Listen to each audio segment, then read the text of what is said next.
전 세계의 시선이 서울을 향했습니다. 동맹의 침묵 속에서 한 나라가 스스로의 길을 선택했기 때문입니다.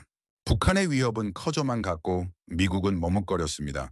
그때 한국은 총 대신 체계를, 공포 대신 확신을 들었습니다. 그리고 그 현장을 지켜본 한 사람, 영국 출신 안보 전문가 리처드 케인. 20년간 수많은 전쟁을 분석했던 그는 이곳에서 처음으로 평화를 무기로 바꾸는 나라를 보았습니다. 도대체 한국은 어떻게 세계의 질서를 뒤흔들었을까요? 그 놀라운 이야기가 지금 그의 기록에서 시작됩니다. 저는 금기를 목격했습니다. 한국이 핵을 꺼내드는 순간을 말입니다. 새벽 2시 한강 건너 회의실. 불은 환했지만 공기는 얼어붙었습니다. 스크린이 켜졌습니다. 자체 핵 옵션. 세 글자가 떴을 때 제 숨이 멈췄습니다. 이건 브리핑이 아니었습니다. 선언이었습니다. 저는 리처드 케인입니다. 지난 20년간 나토 본부와 워싱턴을 오가며 안보 체계를 분석해왔죠. 핵 억제 전략, 동맹 구조, 군사 균형. 이런 단어들이 제 일상이었습니다. 냉전 이후 유럽의 핵 공유 체계를 검토했고 중동의 핵 확산 시나리오를 평가했죠. 제가 다루는 건 이론이 아니었습니다.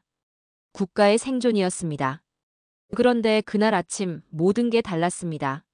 워싱턴 회의실, 2024년 3월 14일 오후 3시 22분. 대형 스크린에 한 줄의 속보가 떴습니다. 한미연합훈련 중단. 이유는 표시되지 않았습니다. 회의실이 조용해졌습니다. 정적이었죠. 평소라면 난리가 났을 겁니다. 전화벨이 울리고 참모들이 움직이고 누군가는 상부에 보고했겠죠. 그런데 아무 일도 일어나지 않았습니다. 누군가의 커피잔이 테이블에 내려앉는 소리만 들렸습니다. 제 옆자리 동료가 잠깐 눈을 들었다가 다시 서류로 시선을 돌렸습니다. 마치 처음부터 아무 일도 없었다는 듯이 말입니다. 이상했습니다. 훈련 중단은 외교적 신호죠. 강력한 메시지입니다. 그런데 아무도 전화를 걸지 않았습니다. 질문도 없었습니다. 반응 자체가 사라졌습니다. 저는 펜을 들었습니다. 노트에 한 줄을 적었습니다. 억제력은 의지에서 무너진다. 제가 평생 믿어온 문장이었습니다.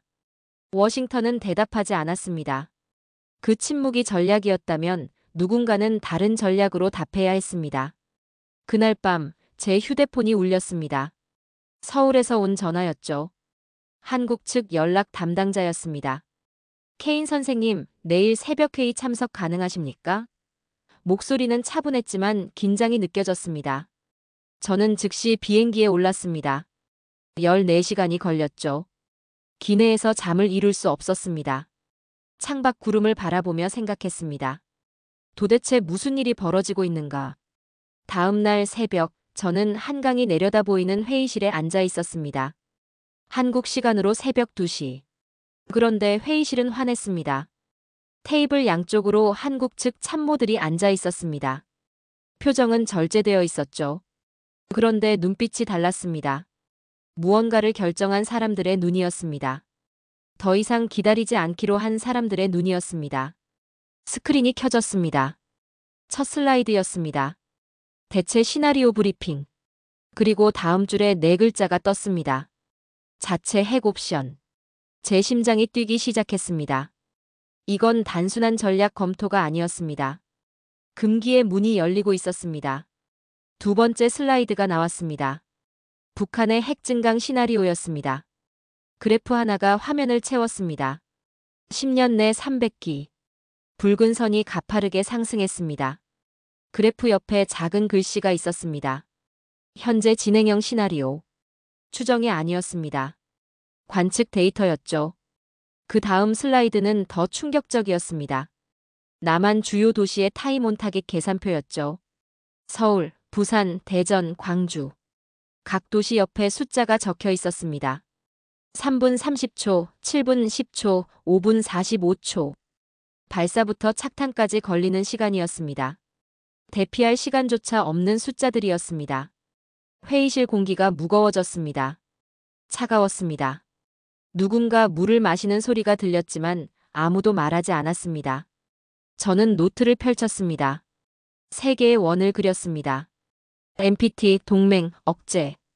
그리고 그 사이에 선을 그었습니다. 충돌하고 있었습니다. 법은 이상을 말했습니다. 외교는 타협을 말했죠. 그런데 군사는 현실을 말하고 있었습니다. 제가 중얼거렸습니다.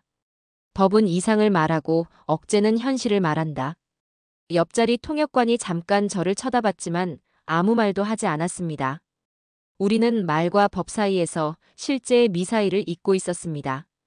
회의가 끝난 뒤 저는 호텔로 돌아왔습니다.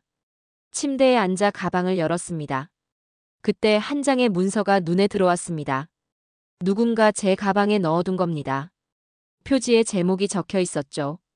자주억제력 개념 설계 초안. 제 손이 떨렸습니다. 이건 공식 문서가 아니었습니다.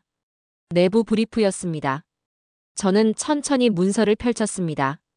첫 페이지를 읽는 순간 제가 알던 세계가 흔들리기 시작했습니다. 한국의 회의실에서 저는 처음으로 금기의 냄새를 맡았습니다. 금기의 문이 삐걱이며 열리고 있었습니다. 그리고 저는 그 문 앞에 서 있었습니다. 그 문서를 읽는데 밤새 걸렸습니다. 페이지마다 숫자가 빼곡했죠. 기술 사양, 개발 일정, 리스크 평가. 추상적인 게 하나도 없었습니다. 모두 구체적이었습니다. 아침이 밝아올 때쯤 저는 다시 회의실로 향했습니다. 이번엔 달랐습니다. 제가 질문을 준비했죠. 한국 측 브리핑 책임자가 들어왔습니다. 그는 레이저 포인터를 들었습니다. 스크린에 첫 이미지가 떴습니다. 격자 지도였습니다. 원자력 발전소, 조선소, 반도체 공장, 통신망. 모두 연결되어 있었습니다. 빨간 선들이 각 시설을 이었습니다. 이게 우리의 산업 기반입니다. 그가 말했습니다. 따로따로가 아닙니다. 하나죠. 저는 노트에 한 단어를 적었습니다. 가능성. 이 정도의 정밀도라면 억제는 논의가 아니라 계산입니다. 다음 슬라이드가 넘어갔습니다. 정밀 유도 기술 데이터였습니다. 오차 범위가 미터 단위였죠. 10m 이내. 어떤 건 5m 이내였습니다. 그 다음은 다탄두 개념도였습니다. 하나의 발사체에서 여러 탄두가 분리되는 구조였죠. 각각 다른 목표를 향해 날아갑니다. 동시 타격이 가능했습니다. 화면이 다시 바뀌었습니다. SLBM 생존성 그래프였습니다. 잠수함 발사탄도 미사일. 깊은 바닷속에서 발사되는 무기죠. 그래프가 보여주는 건 명확했습니다. 탐지 확률 3% 미만. 요격 가능성 1% 미만. 저는 노트 옆에 주석을 달았습니다. 배달 수단이 억제를 증명한다. 배달이 가능하면 메시지는 달라집니다. 브리핑 책임자가 다음 화면을 띄웠습니다. 해외 언론 기사였습니다. 국제군사 전문지의 분석 보고서 일부였죠. 한국의 조선 기술은 세계 최고 수준. 반도체 정밀도 군사 전용 가능성 충분. 미사일 기술 독자 개발 완료 단계. 제 시선이 한 문장에 멈췄습니다. 한국은 이미 문턱을 넘었다. 저는 속으로 중얼거렸습니다. 세계 바깥도 이 가능성을 본다. 우리만의 착각이 아니었습니다. 그들의 슬라이드는 화려하지 않았습니다. 대신 빈칸이 없었죠. 그때 분위기가 바뀌었습니다. 다음 슬라이드는 리스크 테이블이었습니다. 세 단계로 나뉘어 있었습니다. 취득, 개발, 전개. 각 단계마다 예상되는 파장이 계산되어 있었죠. 경제 제재 시나리오. 유엔 안보리 결의안 가능성. 금융 라우팅 차단 확률. 동맹국 반응 예측. 중국 태도 변화 분석. 숫자들이 빼곡했습니다. 냉정했습니다. 감정이 하나도 섞이지 않은 계산이었죠. 저는 펜을 들었습니다. 길은 있다. 하지만 길에는 톱이 깔려 있다. 회의실이 조용해졌습니다. 몇 초간 침묵이 흘렀죠. 그때 브리핑 책임자가 레이저 포인터를 내려놓았습니다. 그는 저를 똑바로 쳐다봤습니다. 케인 선생님. 그가 낮은 목소리로 말했습니다. 우린 준비를 말하지 않습니다. 잠시 침묵이 흘렀습니다. 회의실 공기가 긴장으로 팽팽해졌죠. 보여줍니다. 그 한마디가 회의실을 가득 채웠습니다. 저는 숨을 깊이 들이마셨습니다. 그는 약속하지 않았습니다. 증명하겠다고 했습니다. 이건 허세가 아니었습니다. 과시도 아니었죠. 이들은 계산을 끝냈습니다. 시뮬레이션을 돌렸습니다. 리스크를 평가했고 대응책을 마련했습니다.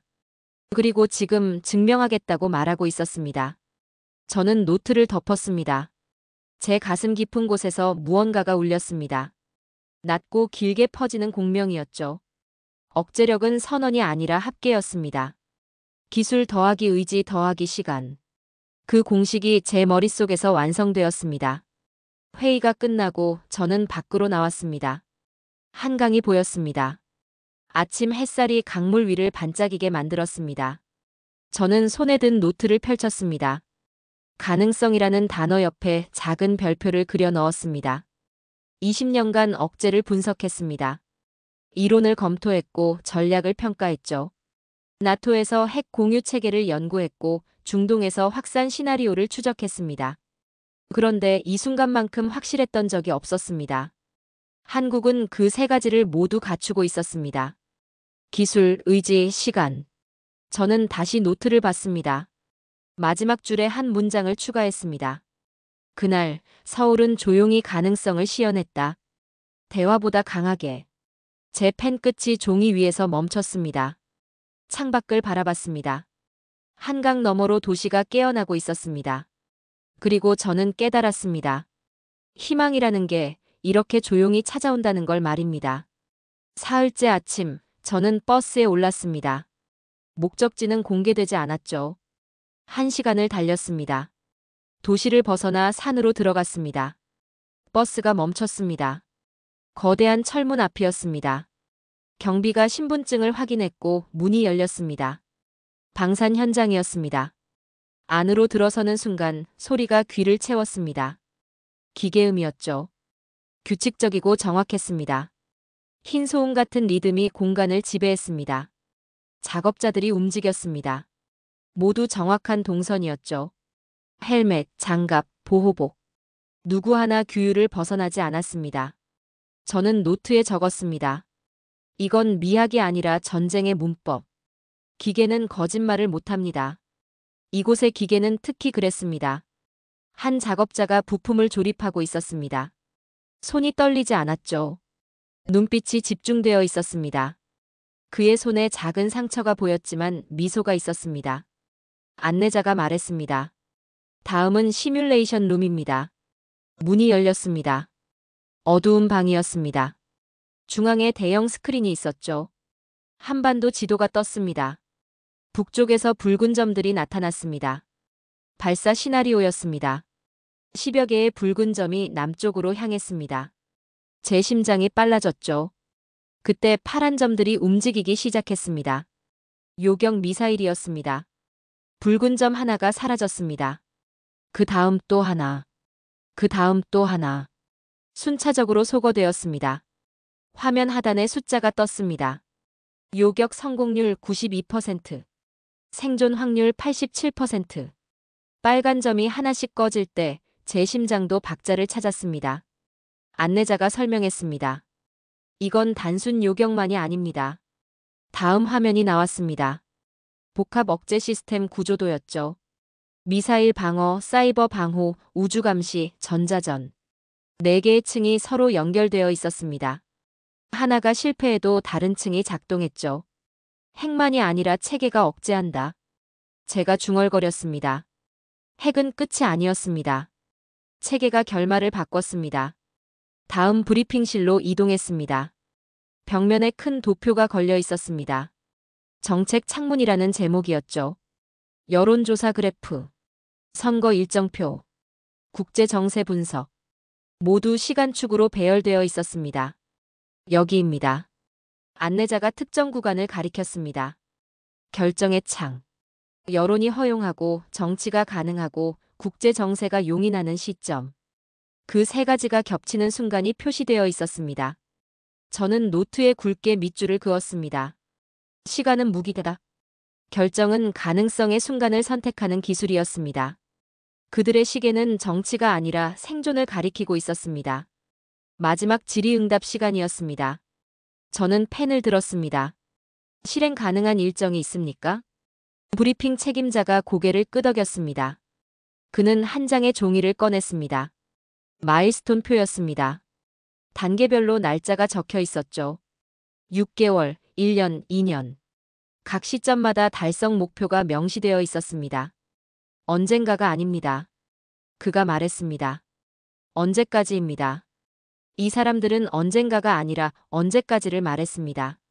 저는 노트를 덮었습니다. 제 속마음이 변하고 있었습니다. 나는 반대가 아니라 검증을 원했습니다. 의심이 갈라지고 있었죠. 이곳에서 억제는 신념이 아니라 프로토콜이었습니다. 밖으로 나왔습니다. 해가 기울고 있었습니다. 산 너머로 노을이 붉게 물들었죠. 저는 손에 든 노트를 펼쳤습니다. 한 문장을 추가했습니다. 나는 반론을 접었다. 대신 더 정밀한 질문을 꺼냈다. 시간은 칼이었습니다. 그들은 칼집을 이미 만들고 있었습니다. 워싱턴으로 돌아왔습니다. 일주일간의 서울 출장을 마친 뒤였죠. 제 책상 위에 보고서가 놓여 있었습니다. 한국 핵자립 가능성 평가. 제가 작성한 겁니다. 오후 3시 브리핑룸에 호출되었습니다. 참모들이 둘러앉아 있었죠. 저는 보고서를 펼쳤습니다. 한국의 기술적 역량은 충분합니다. 제가 말했습니다. 산업 기반, 정밀 기술, 전력화 수단 모두 확보 상태입니다. 누군가 코웃음을 쳤습니다. 제 맞은편에 앉은 선임 분석가였죠. 케인, 자네 너무 깊이 들어간 거 아닌가? 그가 말했습니다. 한국이 핵을? 불가능하네. 다른 참모가 고개를 끄덕였습니다. 동맹국이 그런 선택을 하겠나? 저는 데이터를 다시 제시했습니다. 그러나 반응은 차가웠습니다. 그 비웃음이 가장 위험했습니다. 회의가 끝난 뒤 저는 복도를 걸었습니다. 발걸음이 무거웠죠. 이틀 뒤 내부 회의가 소집되었습니다. 의제는 유럽 핵 공유 체계 재검토였습니다. 슬라이드가 넘어갔습니다. 나토 회원국의 핵 공유 현황이었죠. 독일, 이탈리아, 네덜란드, 벨기에, 터키. 미국 핵무기가 배치되어 있는 국가들입니다. 이들 국가는 유사시 핵 운용 훈련을 받습니다. 발표자가 설명했습니다. 비핵 국가지만 억제력을 공유하죠. 저는 손을 들었습니다. 그렇다면 한국은 왜 안 됩니까? 회의실이 조용해졌습니다. 발표자가 잠깐 머뭇거렸습니다. 상황이 다릅니다. 어떻게 다릅니까? 제가 물었습니다. 같은 조약 NPT 체제 안에 있습니다. 동맹국이기도 하죠. 아무도 대답하지 않았습니다. 저는 노트에 적었습니다. 같은 조약 다른 잣대. 그게 정의인가? 그들은 조약을 말했지만 저는 불평등을 들었습니다. 그날 저녁 제 상관이 저를 불렀습니다. 그의 사무실은 어두웠습니다. 창밖으로 워싱턴 야경이 보였죠. 케인. 그가 말했습니다. 자네 요즘 한국에 너무 공감하는 거 아닌가? 저는 대답하지 않았습니다. 한국은 협조적이지만. 그가 잠시 멈췄습니다. 순종적이지 않군. 그 문장이 제 귓가에 맴돌았습니다. 협조적이지만 순종적이지 않다. 저는 속으로 그 단어들을 곱씹었습니다. 협조와 순종. 그 차이가 뭡니까? 협조는 존중에서 나오지만 순종은 두려움에서 나온다는 생각이 들었습니다. 순종적이지 않다는 말이 칭찬처럼 들렸다. 제가 중얼거렸습니다. 상관이 저를 쳐다봤지만 아무 말도 하지 않았습니다. 사무실을 나왔습니다. 복도를 걸어 제 책상으로 돌아왔죠. 컴퓨터를 켰습니다. 뉴스 알림이 떠 있었습니다. 국제 언론 헤드라인이었죠. 한국, 위험한 자주 논의. 동북아 안보 위협하는 한국의 선택. 한국의 핵 야심, 세계 질서 도전. 저는 스크롤을 내렸습니다. 기사마다 같은 단어가 반복되었습니다. 도발, 위험, 불안정. 한국의 자위 논의를 도발로 규정하고 있었습니다. 저는 노트에 적었습니다. 언어는 무기다. 그리고 그들은 이미 발사했다. 단어 하나가 미사일보다 날카로울 때가 있습니다. 동맹은 언어의 미로에 갇혀 있었습니다. 그날 밤 저는 잠을 이룰 수 없었습니다. 침대에 누워 천장을 바라봤죠. 지난 20년이 머릿속을 스쳤습니다. 나토 본부에서의 날들. 동맹의 가치를 믿었던 시간들. 억제의 논리를 분석하던 순간들. 그런데 지금 의문이 생겼습니다. 나는 누구의 안보를 지키고 있는가? 동맹이라는 이름으로 우리는 무엇을 강요하고 있는가? 법은 같지만 해석은 다를 때 그건 정의인가 불평등인가? 창밖을 바라봤습니다. 워싱턴의 불빛이 반짝였죠. 그 불빛 하나하나가 어떤 이의 안보는 지키고 어떤 이의 안보는 외면하는 체계를 상징하는 것 같았습니다. 저는 책상으로 돌아왔습니다. 노트를 펼쳤습니다. 한 문장을 적었습니다. 나는 분석가다. 그러나 이번엔 증인이 되고 싶었다. 제 펜 끝이 종이 위에서 멈췄습니다. 그날 밤 저는 처음으로 제 펜이 무기가 될 수 있음을 깨달았습니다. 진실을 쓰는 것, 불편한 질문을 던지는 것, 동맹의 이중잣대를 기록하는 것. 그것이 제가 할 수 있는 전쟁이었습니다. 책상 옆 창문으로 별빛이 보였습니다. 저는 오랫동안 그 별을 바라봤습니다. 무언가가 변하고 있었습니다. 제 안에서 말입니다. 다시 한국행 비행기에 올랐습니다. 이번엔 제가 요청했죠. 현장을 보고 싶습니다. 그렇게 말했습니다. 새벽 4시 저는 조선소 앞에 서 있었습니다. 어두운 바다 위로 불빛이 반짝였죠. 용접 불꽃이었습니다. 도크 안으로 들어갔습니다. 거대한 선체가 보였습니다. 그 아래서 인부들이 움직이고 있었죠. 불꽃이 튀었습니다. 파란색, 흰색, 주황색. 용접공이 마스크를 쓰고 작업하고 있었습니다. 저는 멈춰 섰습니다. 이곳의 새벽은 조용하지 않았습니다. 기계 소리, 발걸음 소리, 금속 부딪히는 소리. 그런데 그 소음 속에 규율이 있었습니다. 이곳의 새벽은 훈련보다 엄격하다. 제가 중얼거렸습니다. 한 인부가 작업을 멈추고 물을 마셨습니다. 저는 그에게 다가갔습니다. 언제부터 일하셨습니까? 제가 물었습니다. 그가 미소 지었습니다. 30년 됐습니다. 힘들지 않으십니까? 그가 고개를 저었습니다. 힘든 게 아닙니다. 자랑스럽죠. 그가 잠시 침묵했습니다. 그리고 조용히 말했습니다. 우린 미국을 믿었죠. 하지만 이제 우린 우리 자신을 믿습니다. 그 말이 제 가슴에 박혔습니다. 저는 그의 손을 봤습니다. 상처가 있었죠. 굳은 살, 화상 자국, 베인 흔적. 그런데 그 손이 떨리지 않았습니다. 우리 자신을 믿는다는 말이 어떤 선언보다 강했습니다. 이들은 신념을 용접하고 있었습니다. 다음 일정은 연구소였습니다. 도심 외곽에 위치한 시설이었죠. 건물 안으로 들어갔습니다. 복도를 지나 실험실로 향했습니다. 문을 열자 다양한 연령대가 보였습니다. 20대 젊은이부터 60대 선임 연구원까지 모두 같은 테이블에 앉아 토론하고 있었죠. 위계가 보이지 않았습니다. 나이로 서열을 나누지 않았습니다. 오직 전문성만이 목소리의 크기를 결정했죠. 한 젊은 연구원이 화이트보드에 수식을 적었습니다. 선임 연구원이 고개를 끄덕였습니다. 좋은 접근입니다. 그 장면을 보며 저는 적었습니다. 이건 체계가 아니라 생태계다. 서열이 사라진 자리엔 효율이 피어났습니다. 실험실 한쪽에서 시뮬레이션이 돌아가고 있었습니다. 화면에 숫자들이 흘렀죠. 한 연구원이 모니터를 응시했습니다. 성공했습니다. 그가 조용히 말했습니다. 다른 연구원들이 모여들었습니다. 환호는 없었죠. 대신 조용한 고개 끄덕임이 있었습니다. 점심시간이었습니다. 연구원들과 함께 식당에 갔죠. 한 젊은 연구원이 제 맞은편에 앉았습니다. 그가 조심스럽게 물었습니다. 케인 선생님. 네. 억제란 결국 믿음 아닌가요? 저는 대답하지 못했습니다. 그 질문이 너무 정확했기 때문이죠. 그 믿음이 언제 깨졌는가? 저는 속으로 생각했습니다. 그는 믿음을 묻고 나는 기억을 잃었습니다. 오후에는 시험장으로 이동했습니다. 핵심 모듈 시험이 예정되어 있었죠. 넓은 공간에 장비가 설치되어 있었습니다. 연구원들이 최종 점검을 했습니다. 10분 후 시험 시작합니다.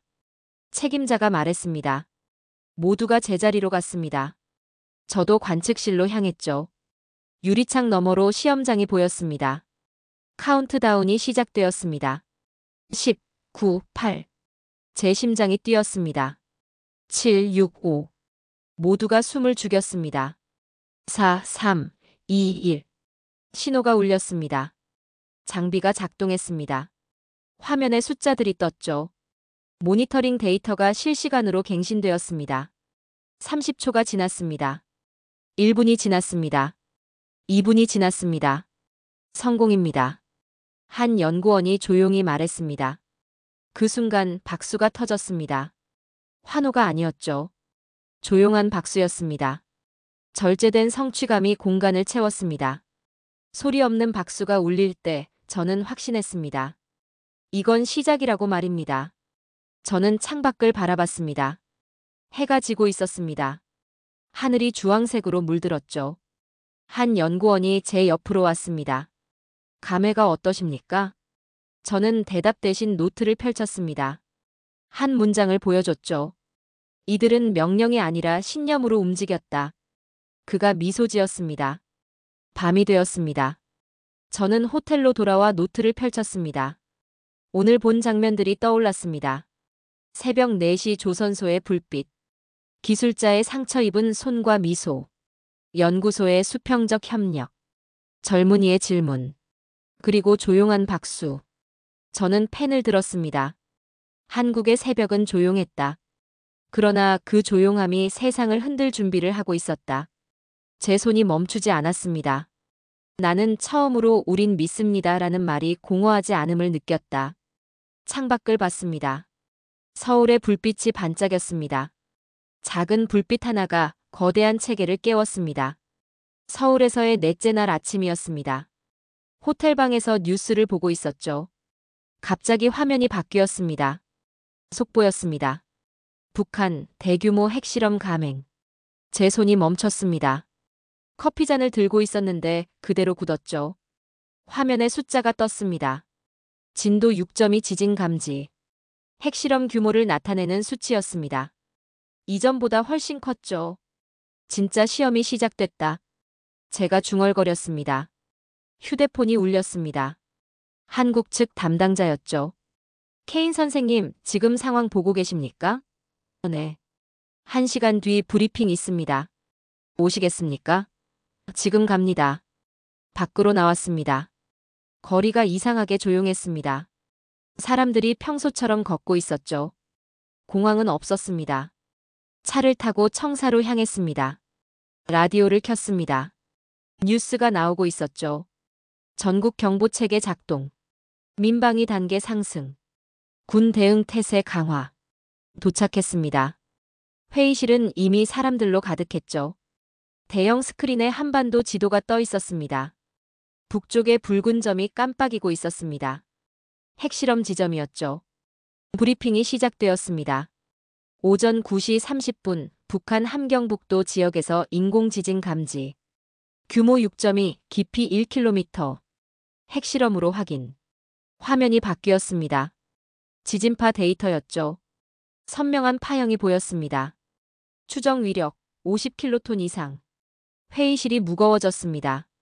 그때 제 휴대폰이 진동했습니다. 워싱턴에서 온 메시지였죠. 긴급회의 소집. 화상으로 참여 바람. 저는 자리를 옮겼습니다. 별도 회의실로 들어가 노트북을 켰죠. 워싱턴 브리핑룸이 화면에 나타났습니다. 참모들이 앉아 있었습니다. 케인, 상황 파악했나? 제 상관이 물었습니다. 네, 현장에 있습니다. 북한 핵실험에 대한 우리 대응은? 그가 말을 이었습니다. 중동 상황과 병행해서 검토 중이네. 저는 귀를 의심했습니다. 중동입니까? 제가 물었습니다. 그렇네. 이란 문제가 급박해서 말이야. 화면 속 참모들은 서울의 경보보다 먼 곳의 불길에 더 바빴습니다. 그들은 아직도 타국의 지도에서 한국을 찾고 있었다. 저는 속으로 중얼거렸습니다. 회의를 끝내고 다시 한국 측 브리핑실로 돌아왔습니다. 상황이 달라져 있었습니다. 화면에 실시간 항공 추적 화면이 떠 있었죠. 공군 출격 완료. 해군 이지스함 전개. SLBM 탑재 잠수함 긴급 출항. 저는 숨을 죽였습니다. 다음 화면이 나왔습니다. 바다였습니다. 수평선이 보이는 영상이었죠.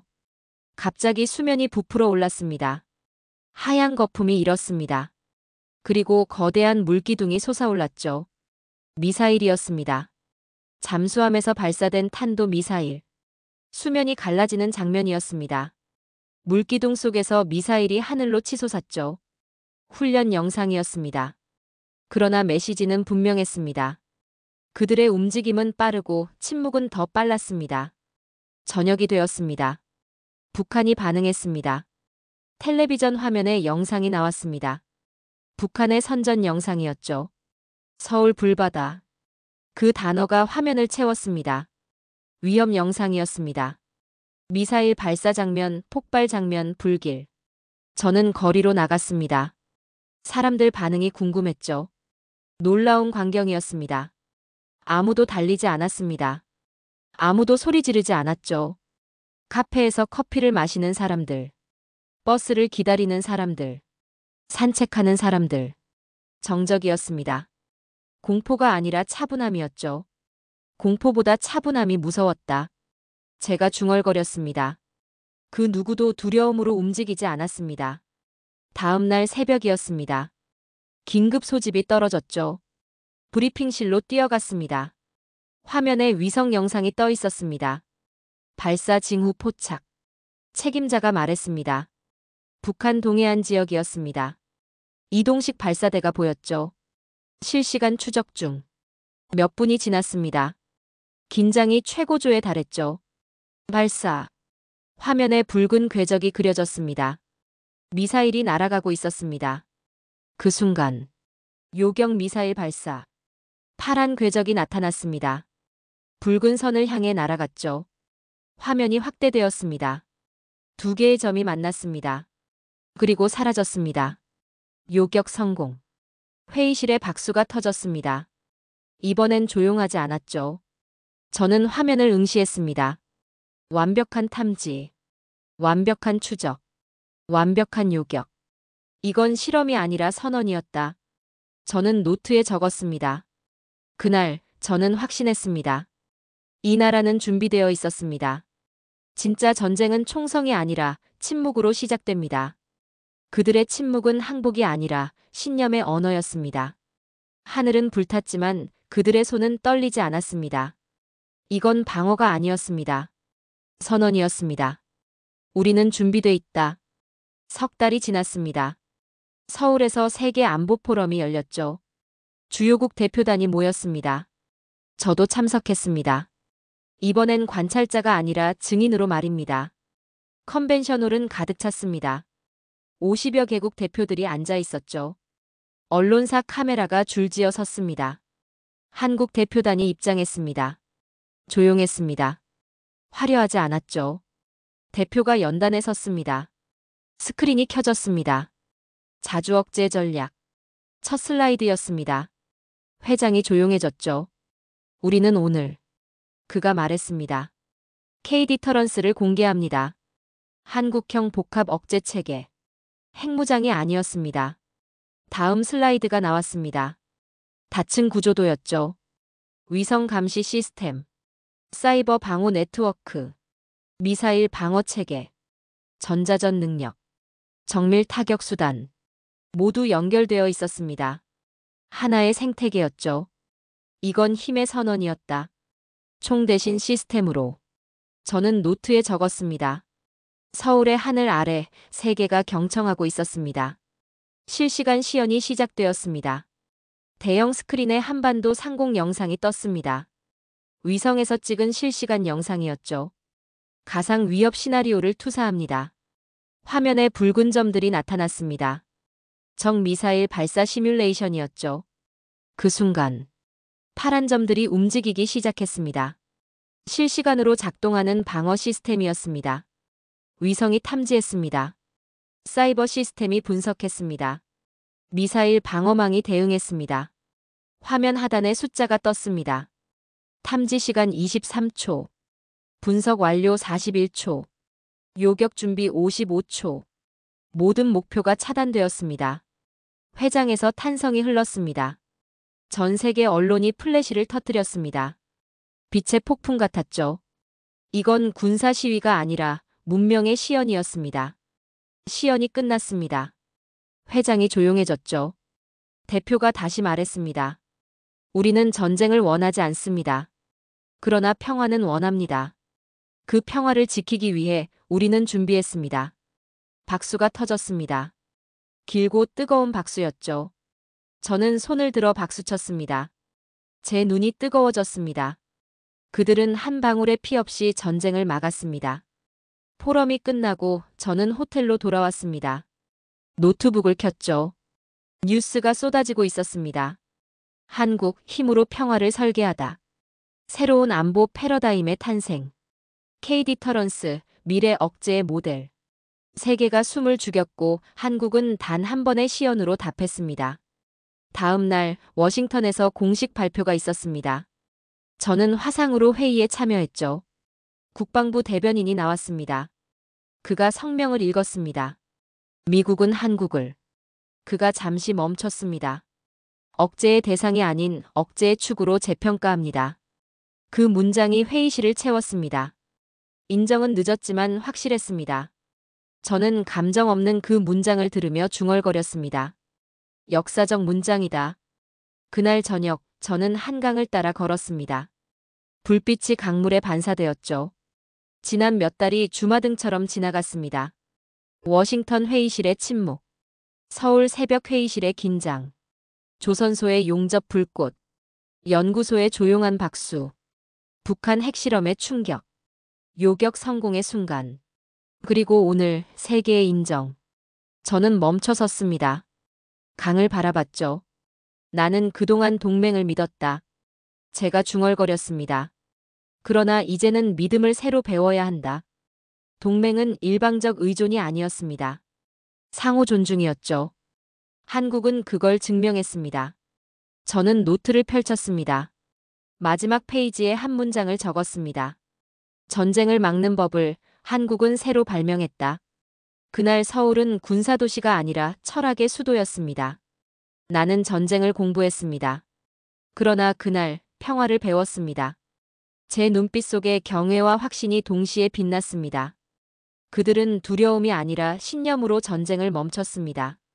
오늘 세계는 한국어로 평화를 발음했습니다. 그로부터 6개월이 지났습니다. 세계가 달라졌죠. 제 책상 위에 각국 언론 기사가 쌓여 있었습니다. 모두 한국에 관한 것들이었습니다. 한반도 억제의 교본이 되다. 불안정의 상징에서 안보의 모델로. KD 터런스 세계가 주목하다. 과거 불안정한 지역이라 불리던 한반도였습니다. 이제는 달랐죠. 역사 교과서의 각주가 본문이 되었다. 저는 중얼거렸습니다.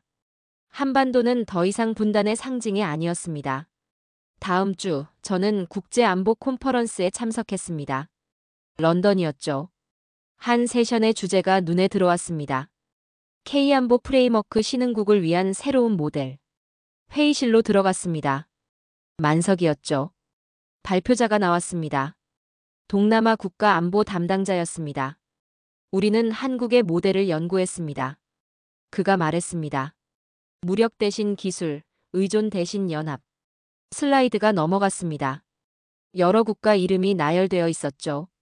베트남, 인도네시아, 폴란드, 사우디아라비아. 모두 한국의 억제 시스템을 벤치마킹하고 있었습니다. 그들은 전쟁을 수출하지 않았습니다. 평화를 수출했습니다.